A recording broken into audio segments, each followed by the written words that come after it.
Hello guys, so today we are going to be looking at pronoun and antecedent agreement, where we are going to be talking about pronouns and its antecedent and if they agree or not. That is the focus of what we want to do today. Now, what is the intended learning outcome here? So by the end of this lesson, what we expect to be able to do to identify pronouns and their antecedents, and also use pronouns with appropriate antecedents. So this is what we expect you to master at the end of this lesson. Now, where do we start from? Of course, we should start probably from the place of introduction. So a pronoun is a word used to refer to a noun or another pronoun which precedes in a sentence, and the word in which to which a pronoun refers is called its antecedent. So when you have a pronoun being used, what word is it referring to? That becomes its antecedent. So let's look at this example. In the sentence, Mary lost her handbag, the pronoun here refers to Mary. So Mary becomes the antecedent in this case, and then the pronoun is of course it is having will you call it now? It is having its referent. The referent for her, of course, is Mary in this case. So it is therefore the antecedent of the pronoun her. So this is what I need you to understand here. Now we are also going to look at indefinite pronouns. Now indefinite pronouns refer to both sexes. So in the case that you have male or female, then you don't want to be particular about which of the sexes, then you use indefinite pronouns. So let's use this example now. Everyone on the pupils iron their uniform. So you are using their here to refer to everyone.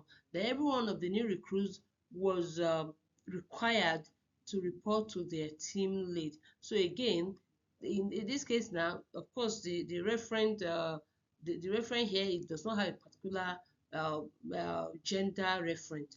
Now, when you look at the next one, it is clear from the sentence that the indefinite pronoun refers to only male and female, like I've mentioned before. So that pronoun refers to the so where if it is clear, okay, no, I will miss that up. So if it is clear that you have a definite gender reference, then you will use the gender appropriate pronoun. So let's say in the two examples we have here, everyone who attended the meeting of the Catholic Women Organization wore her uniform.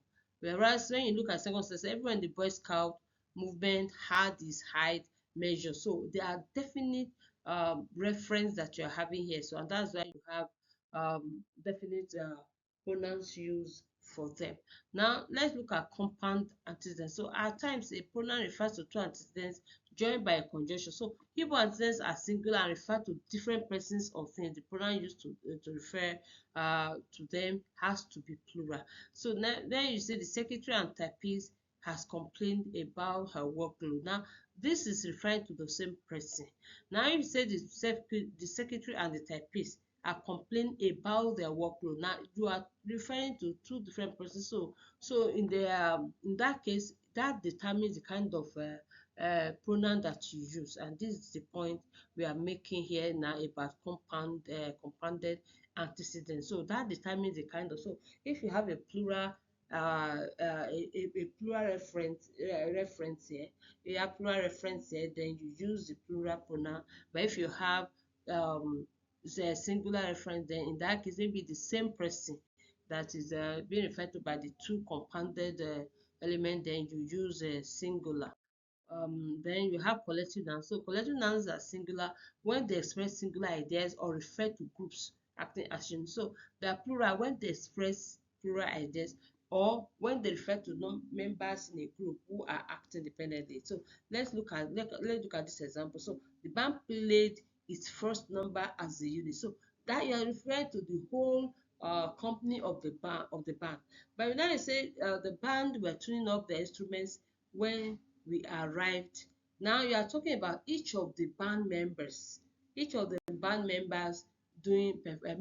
this thing that you are referring to, and this is the point we are making about collective nouns here.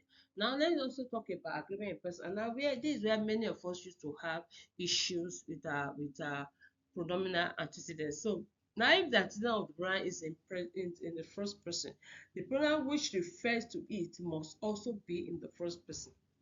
Now, if the antecedent is in the second or third person, the pronoun referred to it must also be in the appropriate person. So this is very, very important because this will actually cause problem for many of us in our usage of the grammar. So one of the most common errors of agreement in English is to start the sentence in the third person and put the pronoun referred to it in the second person. So if anyone wants some water, you can get it from the tap. Now that is the wrong person because you started with a third person generic reference. So then what you do? Then if anyone wants some water, he or she can get it from water. So then if anyone wants some water, then they can get it from the tap water. Now this is correct because at times you are actually using a generic reference. So let's see. So this is very important because most time we mix up use of persons, and this is why I think it is very important that we do that. Then when you also have vague antecedent, that can also be a pronoun. A pronoun can have two possible antecedents in the same sentence to which it refers. Now this can create misinterpretation of the sentence. No, the two possible interpretation of the following sentence. Let's look at the example that we have here. So Ekaite told her friend that she had been appointed a commissioner. Now, who was appointed a commissioner? Now, you also have Ekaite told her friend, I have been appointed a commissioner. Now, then Ekaite told her friend, you have been appointed a commissioner. So Ekaite told her friend that she, Ekaite, had been appointed a commissioner. Now, the reference there must have to be clear because when you look at the first sentence now, so her friend that she had been appointed a commissioner. So the issue is that who was appointed a commissioner. But when you look at the last sentence, it tried to clarify that it's Ekaite that was appointed a commissioner because the first sentence actually will tell you, I mean, you don't know whether it's Ekaite or her friend. So, and this is why it is important that you get the correct, let the reference be clear from the structure so that otherwise it will become an ambiguous sentence. So let's look at some the correction of follow sentence. So any of the lecturer is willing to help. Any of the lecturer is willing to help. Now, uh, what is the reference? You don't have a particular reference here now. None have sent in the abstract. Now, none of this is a typical case. Then Jane's neighbor was happy that she traveled. So these are also examples that you can practice with, and you can see here, of course, further some of the references you can actually refer to also read and practice more. Thank you. So peace out. See you in the next video.